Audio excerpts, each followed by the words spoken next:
নমস্কার, শুরু করছি বঙ্গ ভোট রঙ্গ 2024 দ্য প্লুরালস নিউজস্কোপ এবং ক্লাইমেট চ্যানেল কানাডার যৌথ প্রচেষ্টায়। আপনারা সবাই জানেন, আপনারাও ভোট দিচ্ছেন, নির্বাচন চলছে এবং আগামী 4 তারিখ আমরা জানতে পারবো যে আগামী সরকার কেমন হতে চলেছে। এই অবস্থায় দাঁড়িয়ে বারে বারে এই প্রশ্নটা আসছে যে গুরুত্বপূর্ণ যে প্রশ্নগুলো, যে ন্যারেটিভ গুলো, যে বিষয়গুলো যেগুলো নিয়ে নির্বাচন হওয়ার কথা ছিল, যে আলোচনাগুলো নির্বাচনের সামনে আসার কথা ছিল, সেগুলো যথেষ্ট বোধহয় আসছে না। নানান ধরনের ব্যক্তিগত প্রসঙ্গ আসছে, ব্যক্তিগত আক্রমণ আসছে, পোলারাইজেশন চলছে, কিন্তু গুরুত্বপূর্ণ ইস্যুগুলো কোথাও পিছিয়ে পড়ছে হয়তো বা। সেই জায়গায় দাঁড়িয়ে আমরা চেষ্টা করছি এইরকম 10টা লিডিং কোয়েশ্চেন আমাদের সাংবাদিকতার ভাষায় সেগুলো সামনে আনতে। আজকে যে ইস্যুটা আমরা কথা বলবো সেটা হচ্ছে এজেন্সিরা কি নির্বাচনী অস্ত্র? এজেন্সি মানে সিবিআই, ইডি বা ইনকাম ট্যাক্স, এগুলো কি নির্বাচনী অস্ত্র? এরা বিরোধীরা বারবার করে বলছেন। আপনারা যদি তথ্য দেখেন, আমি আপনাদের দু একটা তথ্য আপনাদের সঙ্গে শেয়ার করি, আমাদের যারা এক্সপার্ট তারা তো বলবেনই। আমি দেখতে পাচ্ছি, আমি একটা তফাৎ করার চেষ্টা করছি, তফাৎ মানে কম্পেয়ার করার চেষ্টা করছি ইউপিএ রুলের সময়, অর্থাৎ এই এনডিএ গভর্নমেন্ট, বিজেপি নেতৃত্বে এনডিএ গভর্নমেন্টের আগে যে ইউপিএ ছিল, সেই ইউপিএ সময় যখন doctor Manmohan Singh prime minister 26 জন পলিটিক্যাল লিডারকে প্রোব করেছিল ইডি এবং 14 জন তার মধ্যে ছিল অপোজিশন থেকে, 53%, অলমোস্ট সমান সমান এমন একটা।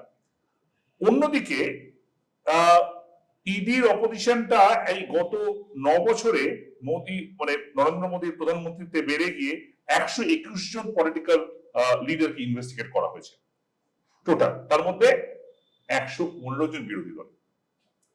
অর্থাৎ সোজা কথা, এই যে ডিসপ্যারিটিটা আগেও ছিল, এমন নয় যে আগে করা হয়নি, কিন্তু এই যে ডিসপ্যারিটি, একদম অন ইউর ফেস ডিসপ্যারিটি, এটা নিয়ে প্রশ্ন হচ্ছে এবং বলা হচ্ছে যে আমরা জানি অরবিন্দ কেজরিওয়াল কিছুদিন আগে জেলে গেছিলেন বা অন্যান্য হেমন্ত সোরেন জেলে রয়েছেন। এই যে গুলো করা হচ্ছে নির্বাচনকে প্রভাবিত করার জন্য, এটা বিরোধীদের অভিযোগ। আমি আমার সঙ্গে আজকের এই এপিসোডটা কথা বলার জন্য রয়েছেন রাজনৈতিক বিশ্লেষক বিশ্বনাথ চক্রবর্তী, আছেন সাংবাদিক এবং ইউএস কনসুলেট কলকাতার পলিটিক্যাল স্পেশালিস্ট ফরম্যান, এখন রিটায়ার্ড আমার বন্ধু সৌরভ সেন, আছেন বর্ষিত দাশগুপ্ত, বিশিষ্ট সাংবাদিক। আমি যে জায়গা থেকে শুরু করবো বিষ্ণুবাবু, যে আগে বলা হতো সিবিআই কে তোতা পাখি, ওটা কি এখন সারস পাখি হয়ে গেছে? মানে খুঁটে খুঁটে মানে নেতা নেতৃত্বে তুলছে। দেখুন, আপনার পরিসংখ্যান থেকে বোঝা যাচ্ছে যে বিরোধীদের বিরুদ্ধে কিন্তু সিবিআই ইডি ব্যবহার হচ্ছে। এটা মানে প্রশ্নটা ইম্পর্টেন্ট, বিরোধীদের বিরুদ্ধেও ব্যবহার হওয়াটাও ইম্পর্টেন্ট না। ইম্পর্টেন্ট হলো যে যেই মুহূর্তে বিরোধীরা আপনার দলে চলে এসছে, মানে বিজেপিতে চলে আসছে, তখনই তাদের 7 খুন মাপ। মানে প্রশ্নটা হচ্ছে যে বিজেপি এই দুটো প্রতিষ্ঠানকে ব্যবহার করছে। এম্পেরিক্যালি যদি দেখি, আমি সমস্ত রাজনৈতিক দলের অভিযোগটা ছেড়ে দিই, তাহলে আমি প্রশ্ন করব যে প্রফুল্ল প্যাটেল, যার বিরুদ্ধে তোমার এত অভিযোগ, মানে তাকে তুমি কি করে বিজেপি দলের মধ্যে নিলে? তো মানে সিবিআই ইডির মাধ্যমে তদন্ত হবে, দুর্নীতির বিরুদ্ধে শাস্তি হবে, এটা স্বাভাবিক। আপনাকে আমি একটু ইন্টারাপ্ট করছি, এটা আপনি এটা বলছেন, ফিগার বলছে 2014 সাল থেকে 25 জন অপোজিশন লিডার, মানে মেজর অপোজিশন লিডার যাদের করাপশন প্রুভ করা হচ্ছিল, তারা বিজেপিতে চলে গেছেন এবং 23 জনের বিরুদ্ধে ডিফ্যাক্টো এখন অনুসন্ধান প্রায় থেমে আছে। একের পর এক বিজেপি মানে বিরোধী দলের নেতা, যাদের বিরুদ্ধে বিজেপি সিবিআই ইডি তদন্ত করছিল, যাদের বিরুদ্ধে বিজেপি লাগাতার সরব ছিল এরা দুর্নীতিগ্রস্ত নেতা, এরাই যখন বিজেপি শিবিরে চলে আসছে, পশ্চিমবাংলার ক্ষেত্রে শুভেন্দু অধিকারী হতে পারে, আর প্রফুল্ল প্যাটেলের মতন নেতৃত্ব হতে পারে, বা আসামের মুখ্যমন্ত্রীর কথা হতে পারে, অজিত পাওয়ারের ক্ষেত্রে হতে পারে। এই প্রশ্নটা হচ্ছে, তাহলে বিজেপিতে চলে গেলে তুমি তার বিরুদ্ধে তদন্তটা থামিয়ে দিচ্ছ, মানে আটকে দিচ্ছ, এবং একই সাথে প্রশ্ন হচ্ছে যে তুমি দলকে এক্সপ্যানশনের কাজে ব্যবহার করো। এই যে পিক আপ করা হচ্ছে, তার মানে কি? পিক আপ করলে তাকে আমরা কোট আনকোট দোষী প্রমাণ করার চেষ্টা করছি, তার মানে কি এই মানে is it indicating to a larger malaise যে ভারতবর্ষের অধিকাংশ পলিটিক্যাল নেতাই দোষী বা অভিযুক্ত বা তারা দুর্নীতির সঙ্গে যুক্ত, আমার যাকে প্রয়োজন তাকে আমি তুলছি? Is it that case? এটা আমি বিশ্বনাথ বাবুর বক্তব্যটাকে একটু এক্সপ্যান্ড করে যেটা বলতে চাই যে এটা কেন করা হচ্ছে, এটা আমার মতে করা হচ্ছে যে ন্যারেটিভটা বিল্ড করবার জন্য। কিসের ন্যারেটিভ? না যে আমি বলছি এরা দোষী, এরা অভিযুক্ত এবং বাই এক্সটেনশন এরা দোষী, সুতরাং এই ন্যারেটিভটা আমি বিল্ড করব। এই ন্যারেটিভটা বিল্ড করে আমি একটা ইলেকট্রাল অ্যাডভান্টেজ পাওয়ার চেষ্টা করছি।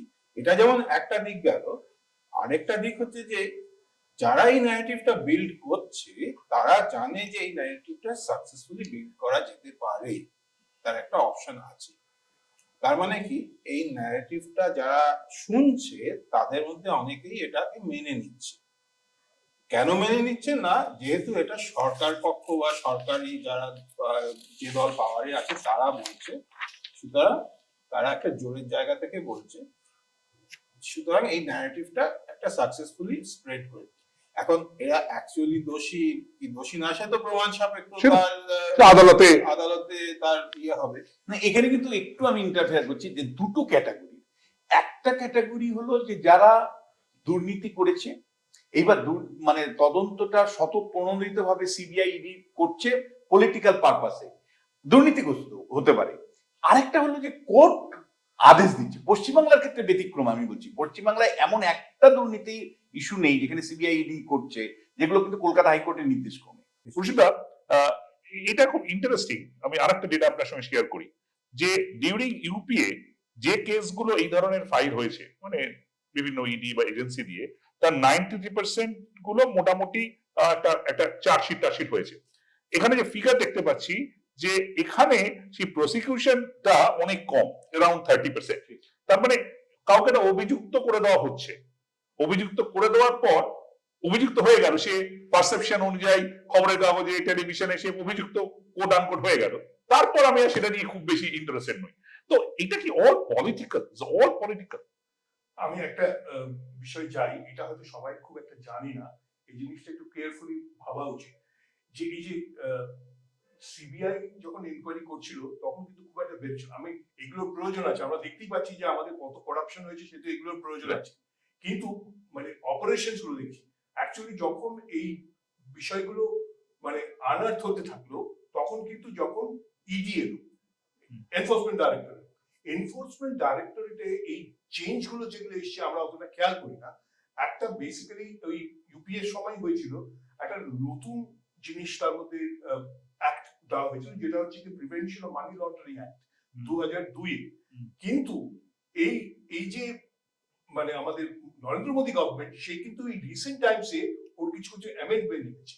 অ্যামেন্ডমেন্ট গুলো যেগুলো এনেছে সেটাতে ওয়াইড পাওয়ার্স, মানে একবারে খুঁটিনাটির ভেতর ঢুকতে পারে, মানে একটা সাধারণ লোককেও হ্যারাস করতে পারে, এইসব জিনিসগুলো। এবং সেগুলো সুপ্রিম কোর্টে এখন কেসটা গেছে যে খুলেছে যে এইটা পারে কিনা, but the purpose of harassing people or using it for political reasons সেটা হতে থাকবে, কিন্তু ওই যে প্রসিকিউশন বা ওইগুলো কিছু হবে না। কিন্তু এটা যে একেবারে ওই যে অ্যামেন্ডমেন্ট অফ দি পিএমএলএ যেটা হয়েছে, এই যে রিসেন্ট টাইমসে যে জিনিসটা করেছে, এটা কিন্তু মোটামুটি একটা প্ল্যান করেই করা হয়েছে এবং এটা আমরা ইউজ করব। হ্যাঁ, এবং এটা supreme court is looking into it, possibly এটা হলো ডিমান্ড, যার জন্য অনেকেই পলিটিক্যাল পার্টি অনেকেই বলছে যে এটা ভ্যালিডি থাকবে। সুপ্রিম কোর্ট প্রশ্ন তুলছে বারবার, কারণ ওরা মানে ফিনান্স বিলের মাধ্যমে করতে পারে না, অ্যামেন্ডমেন্ট করতে পারে না, করেছে সেটা।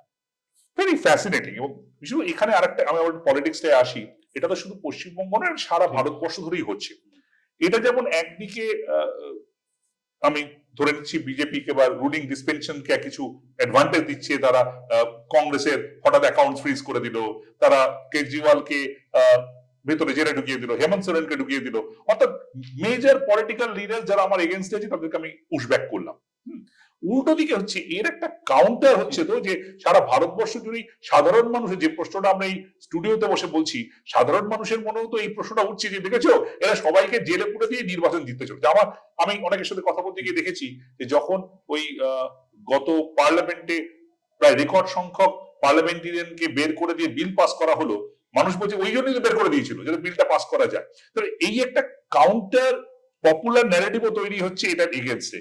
তো how you feel that how politically it will matter? মানে এই কাউন্টার ন্যারেটিভটা তো মানে মানে মনোলিথিক বা মানে ওয়ান ডাইমেনশনাল না, না, না, মাল্টি ডাইমেনশনাল। Absolutely. ফলে আপনি আমি যেভাবে ভাবছি আম জনতার কাছে কিভাবে রাজনীতি কিভাবে যাচ্ছে। সেটা ইম্পর্টেন্ট, কিন্তু আমি বলছি যে এটা লাভ লোকসানটা দেখি নির্বাচনী রাজনীতিতে। ঠিক। প্রথমত এটা শুরুতে বিজেপি সিবিআই ইডি কে ব্যবহার করে মহারাষ্ট্রে শিবসেনাকে ভেঙেছে, একটা মানে তার ক্ষমতার বাইরে ছিল, ক্ষমতার মধ্যে ঢুকেছে, একটা জোড়াতালি সরকার মহারাষ্ট্রে চলছে, ফলে পলিটিক্যাল ডিভিডেন্ড পেয়েছে। শিবু সোরেনের অ্যারেস্টের মধ্য দিয়ে যা আমি ঝাড়খণ্ডে খবর পাচ্ছি সেটা হলো পেনেট্রেট বিজেপি অনেক হেমন্ত সোরেন। করেছে, হেমন্ত সোরেনের মাধ্যমে একটা মানে ঝাড়খণ্ডে নতুন করে আবার রিসার্জেন্ট বিজেপির সম্ভাবনা আমি দেখতে পাচ্ছি।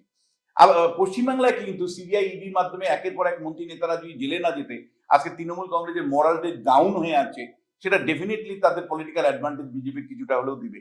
একইভাবে আপনি যদি এনসির কাছে ন্যাশনাল কনফারেন্সের দিকে যান, একের পর এক নেতা জেলে গিয়ে কিন্তু এনসি কে কিছুটা দুর্বল করেছে। এরকম বিভিন্ন রাজ্যে কিন্তু সিবিআই ইডির পলিটিক্যাল ডিভিডেন্ড বিজেপি পেয়েছে, দল সম্প্রসারিত হয়েছে, বেড়েছে। আবার একই সেম টাইম আমি আপনাকে বলছি যে আজকে ইন্ডিয়া জোটটা যখন মানে ইন্ডিয়া যে বিরোধী জোট তৈরি করলো, তারা কিন্তু মানে বিশেষ করে বিহারের মুখ্যমন্ত্রী নীতিশ কুমার চলে যাওয়ার পরে আবার এনডিএতে ফিরে যাওয়ার পরে মনে হচ্ছিল একেবারে ভঙ্গুর, কিন্তু যেই মুহূর্তে হেমন্ত সোরেনকে আপনি অ্যারেস্ট করলেন, তারপরে কেজরিওয়ালকে অ্যারেস্ট করলেন, তারপরে কিন্তু আমি দেখলাম একটা র্যালি, একটা কনভার্জেন্ট র্যালি হলো। সামহাও আমি ব্যক্তিগতভাবে মনে করি যে কেজরিওয়ালের বাইরে আসা বিজেপির পক্ষে কিন্তু একটা লোকাল রেজিস্ট্যান্স হবে এবং সেটা পাঞ্জাব এবং দিল্লির নির্বাচনে কিন্তু প্রভাব পড়বে বলে আমি মনে করি। ফলে বিজেপি যেমন ইনিশিয়ালি লাভ হয়েছিল এই সিবিআই ইডির মাধ্যমে, দলকে এক্সপ্যানশন করেছে, মানে বৃদ্ধি করেছিল, এখন কিন্তু শেষ লগ্নে আমার মনে হচ্ছে যে সিবিআই ইডির অতি তৎপরতার ফলে কোনো কোনো জায়গায় কিন্তু একটা রেজিস্ট্যান্সও ইন্ডিয়া জোটের মাধ্যমে তারা আসতে পারে। কোথাও একটা সেন্স অফ প্রপোর্শনের গন্ডগোল হয়, একটা সেন্স অফ প্রপোর্শনাল গন্ডগোল হয়। সৌরভ, এটা ফ্যাসিনেটিং এবং এটা খুব আনফরচুনেট যে আমরা এখানে কথা বলছি ভারতবর্ষের এই যে ইনস্টিটিউশন, যত ইনস্টিটিউশন যারা দেশটাকে ধরে রেখেছে, গভর্নেন্সটাকে ধরে রেখেছে, ED, CBI, income tax department, they are suppose to be institutions যারা above everything and they are the guiding forces of the country.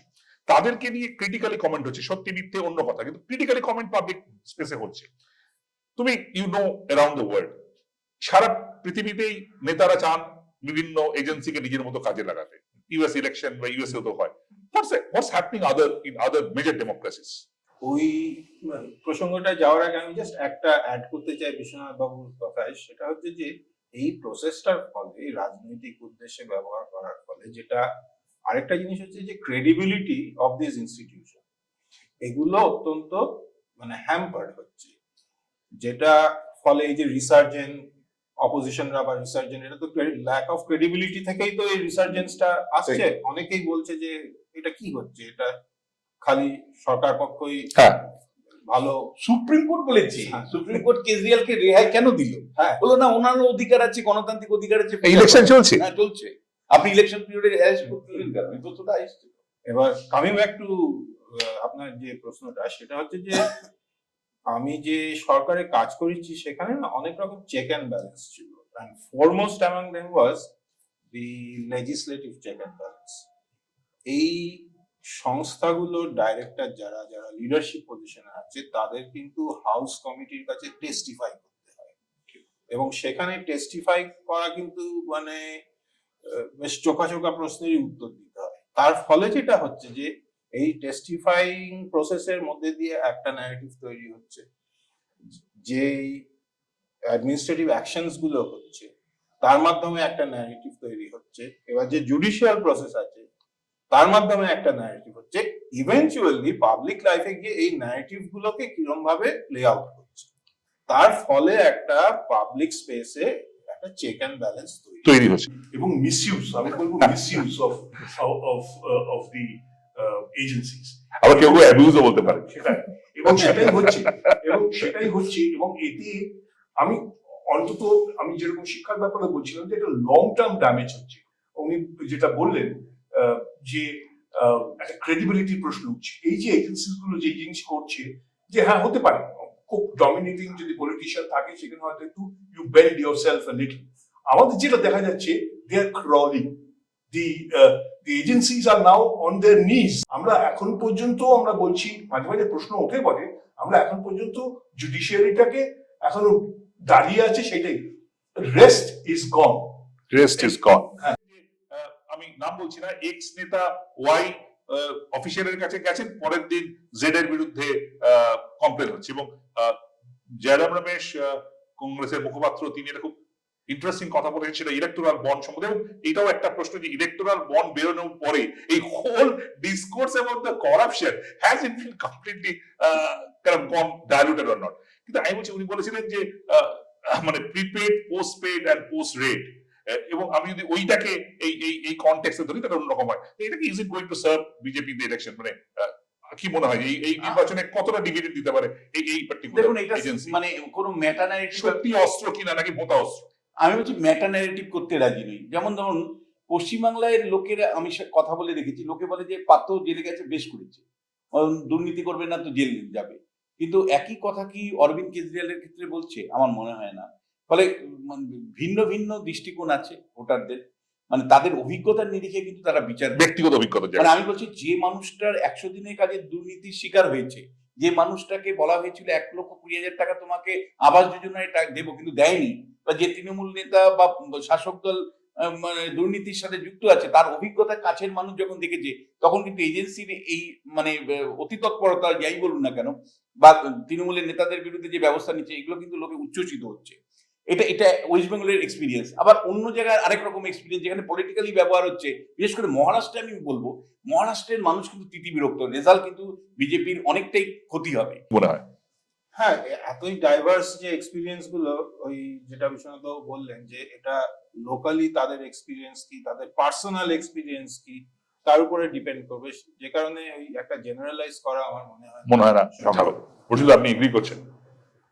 Well, এটা মানে এটা একটা মানে একটা ডাবল এজেড ওয়েপনের মতো কাজ করছে এটা ডাবল এজেন্ট ভোতা উইপন মনে হচ্ছে আমার।